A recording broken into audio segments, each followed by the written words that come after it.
How to add a signature in Google Docs. So for example, if I want to add a signature right here,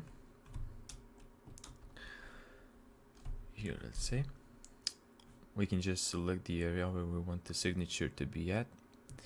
Click on Insert, Drawings, and New. So once this tab opens up, you can select Line and just draw a straight line like that. Save and close. Now a line like this should appear. Now to add the signature, we just added the line of the signature. To add the actual signature, you just have to select the area above the line and repeat the same exact steps.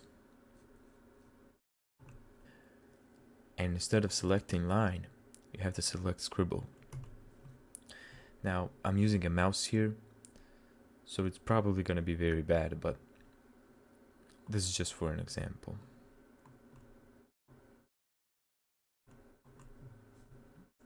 It's my signature.